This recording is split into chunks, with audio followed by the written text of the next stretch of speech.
আজ থেকে শুরু হলো পবিত্র রমজান মাসের নাজাতের 10 দিন। এই নাজাতের 10 দিন কুল আমলগুলো করলে আপনি জাহান্নামের ভয়াবহ আগুন থেকে মুক্তি লাভ করতে পারবেন। সেই আমলগুলো জানতে ভিডিওটি অবশ্যই স্কিপ না করে সম্পূর্ণ দেখুন। প্রিয় ভাই ও বোনেরা, রমজান মাস হলো এমন একটি মাস যে মাসে আল্লাহ তাআলা তার বান্দাদের জন্য রহমতের দরজা খুলে দেন, ক্ষমার দরজা খুলে দেন এবং জাহান্নাম থেকে মুক্তির দরজা খুলে দেন। আমাদের প্রিয় নবী হযরত মুহাম্মদ সাল্লাল্লাহু আলাইহি ওয়াসাল্লাম বলেছেন, রমজান মাসের প্রথম 10 দিন রহমত, মাঝের 10 দিন মাগফিরাত আর শেষ 10 দিন হলো নাজাত, অর্থাৎ জাহান্নাম থেকে মুক্তির দিন। আজ থেকে শুরু হয়েছে সেই নাজাতের 10 দিন।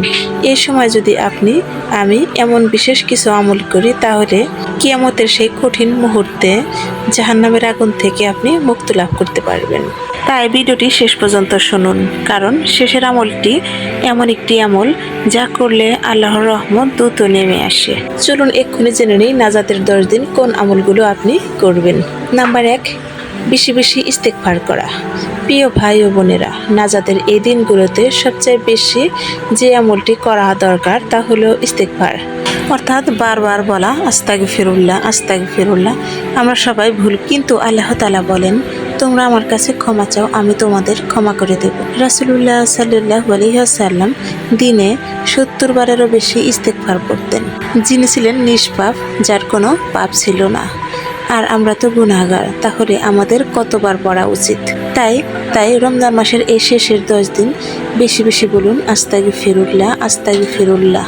তাই এই শেষ 10 দিনে যতবার পারেন বলুন আস্তাগফিরুল্লাহ আস্তাগফিরুল্লাহ আস্তাগফিরুল্লাহ। হয়তো এই একটি ইস্তেগফারই আপনার জীবনের সব গুনাহ মাফ করে দিতে পারে। নাম্বার 2, বেশি বেশি কোরআন তেলাওয়াত করা। রমজান হলো কোরআনের মাস। এই মাসে আল্লাহ তাআলা পবিত্র কোরআন নাজিল করেছেন। তাই তো সারা বছরের মধ্যে এই একটি মাসই সর্বশ্রেষ্ঠ মাস, তা হলো রমজান মাস। তাই এই নাজাতের দিনগুলোতে প্রতিদিন কিছু সময় বের করুন, কোরআন তেলাওয়াত করুন। হয়তো আপনি খুব বেশি পড়তে পারেন না, কিন্তু অল্প করে হলেও পড়ার চেষ্টা করুন, কারণ কোরআনের প্রতিটি অক্ষরে রয়েছে 10টি করে নেকি। ভাবুন, মাত্র কয়েক মিনিট কোরআন পড়বেন, আপনার আমলনামা নেকিতে ভরে যাবে। নাম্বার 3, বেশি বেশি দোয়া করা। প্রিয় ভাই ও বোনেরা, রমজান মাসের শেষ 10 দিন হলো দোয়া কবুল হওয়ার সবচেয়ে বড় সময়। এই সময় আল্লাহ বান্দার দোয়া ফিরিয়ে দেন না। তাই আল্লাহর কাছে কান্না করে দোয়া করুন, হে আল্লাহ, আপনি আমাকে ক্ষমা করে দিন, আপনি আমাকে জাহান্নামের আগুন থেকে মুক্তি দান করুন, আমার পরিবারকে আপনি হেফাজত করুন। এইভাবে দোয়া করতে থাকুন। মনে রাখবেন, যে হৃদয় থেকে কান্না করে দোয়া করে, আল্লাহ তাকে কখনো ফিরিয়ে দেন না। নাম্বার 4, লাইলাতুল কদর খোঁজা। এই শেষ 10 দিনের মধ্যে রয়েছে সেই মহামূল্যবান রাত লাইলাতুল কদর। এই একটি রাত 1000 মাসের চেয়ে উত্তম। যে ব্যক্তি এই রাতে ইবাদত করে, সে যেন 83 বছরেরও বেশি সময় ইবাদত করলো। তাই শেষ 10 দিনের ভেতরে বেজোর রাতগুলোতে বেশি বেশি ইবাদত করার চেষ্টা করুন, দোয়া ও ইস্তেগফার করুন। যে বেজোর রাতগুলো আপনি লাইলাতুল কদর তালাশ করবেন, তা হলো 21, 23, 25, 27 ও 29 রাত। এই রাতগুলো বেশি বেশি দোয়া করুন।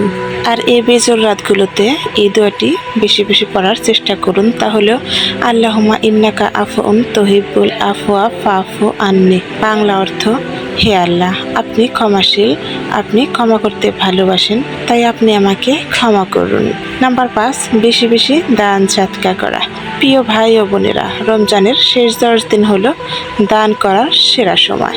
একজন ক্ষুধার্ত মানুষকে ইফতার করানো, একজন গরিব মানুষকে সাহায্য করা, এই ছোট্ট কাজগুলোই আল্লাহর কাছে অনেক বড় হয়ে যায়।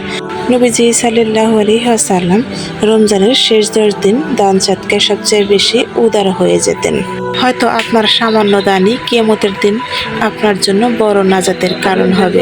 প্রিয় ভাই ও বোনেরা, আমরা জানি না এই রমজানই আমাদের জীবনের শেষ রমজান কিনা। হয়তো আগামী বছর আমরা এই রমজান নাও পেতে পারি। তাই এই শেষ 10 দিনকে অবহেলা করবেন না। এই দিনগুলোতে কান্না করে আল্লাহকে বলুন, হে আল্লাহ, আপনি আমাকে ক্ষমা করে দিন, আমাকে জাহান্নামের আগুন থেকে মুক্তি দিন। হয়তো এই রমজানই হবে আপনার জীবনের পরিবর্তনের রমজান মাস। যদি ভিডিওটি ভালো লাগে লাইক করুন, শেয়ার করুন এবং ইসলামিক ভিডিও পেতে চ্যানেলটি সাবস্ক্রাইব করুন। আল্লাহ আমাদের সবাইকে রমজানের শেষ 10 দিনের বরকত লাভ করার তৌফিক দান করুন। আমিন।